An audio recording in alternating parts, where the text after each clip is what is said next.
Hello, my name is Rajiv Jani. I live in Canada and you are watching Healing at Will.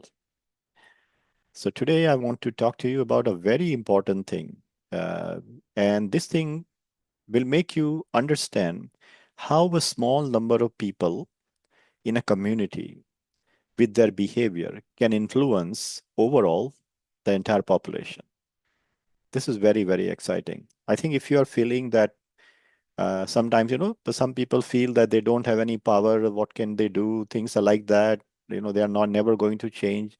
For especially for those, this will be a very, very much eye-opener example.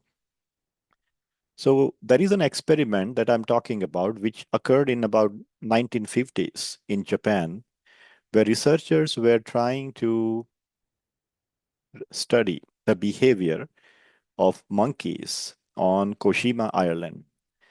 And they were trying to see how monkeys behave in different situations so that they can understand their social structure and how it works. So they used to throw, sweet potatoes on the island so the monkeys can eat, and then researchers will just sit and watch what these monkeys are doing to that food. So apparently, sometimes when they drop these sweet potatoes into the sand, so monkeys were trying to eat it, and then they will not be able to because the sand will come in their mouth. So they will throw it back again. Apparently, one day, one young monkey, and the monkey took the sweet potato, and then he went to the water and clean with the water, and then he started eating. And like usually what happens in reality as well, some other young monkeys, thought this is a new cult. So they were also interested in this new behavior. So they started doing the same thing, same way.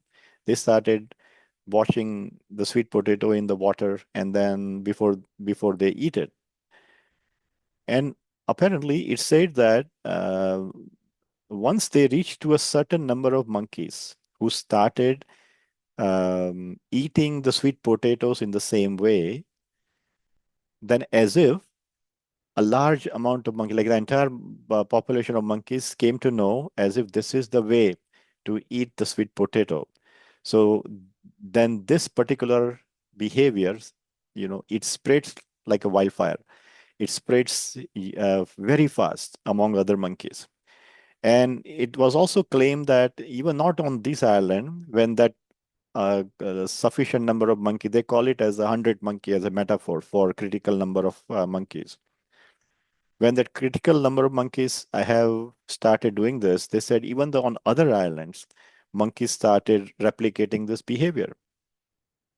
Now, there are some very important aspect of this study, and that is that how a small number of people with their behavior can influence ultimately the entire population. And this part, which you call it as a certain number of people, critical number of people, critical mass, it is also called the tipping point. You would have heard this term, I'm sure, the tipping point. Once the tipping point is reached, then that idea,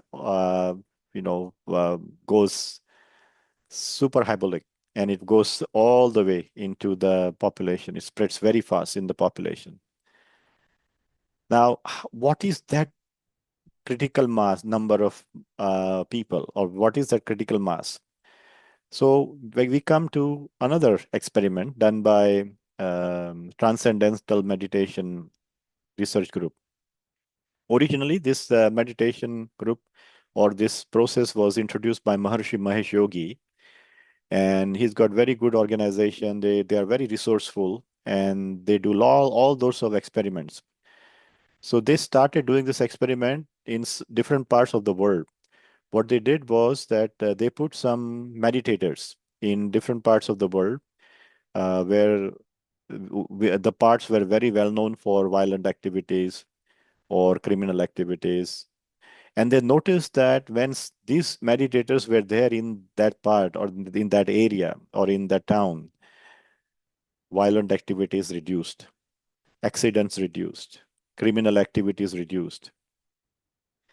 And once they stop meditating from there, it was back to normal. Like, so they were monitoring the graph of these activities. So, as if when the graph was like this, and then when they started meditating, the graph went down of these criminal activities. And then when they stopped, then the graph went up again, right?